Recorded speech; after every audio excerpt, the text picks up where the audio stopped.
Last time I told everybody that asking is actually a tiny little sliver of the entire donor journey, the entire donor cycle at your nonprofit. And that is a common misconception. People think the fundraising is just asking, asking, asking. It's not at all. So, what is the rest of this donor cycle actually about? Well, it is about relationships.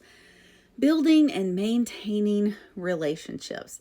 So all of our donors are going to enter through this little identify slice up there in black, meaning that we want to find people that have some affinity with our cause, our mission, our nonprofit, and why it exists. Then we're going to qualify those prospects. That means we're going to go visit them, make sure that that affinity does actually exist, and that they have the financial capacity to make a significant gift to your organization. We're going to spend a full half of our time cultivating that prospect. Cultivation just means deepening the relationship. You're getting to know them, their philanthropic priorities, and the things that they care about, while they are also getting to know your organization. I call it platonic dating. So essentially, you're just continuing the engagement and building that relationship over time. And yes, at some point, we do have to call the question. We do have to put forward a proposal or make an ask that will initiate a significant era of support between that prospect, that donor, and your organization.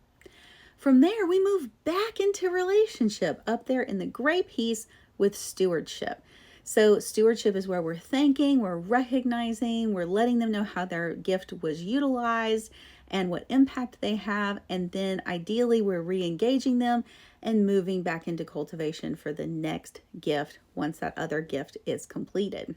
Now, what this means is that we've got 50% of our time in cultivation and 30% of our time in stewardship. That means that we're spending 80% of our time with a prospect, just building relationship. I have never met a board member that was afraid of building relationships with people who had values that were similar to theirs, that cared about causes that they care about. Board members love to build relationships. They're just nervous about asking, but asking is only 5% of the process. So why are they so nervous? They're nervous because they haven't seen this chart. So it's really important that we debunk a lot of these myths about fundraising and what fundraising really entails. So much of it is just making friends and coming to know where you are in alignment values-wise with that particular prospect.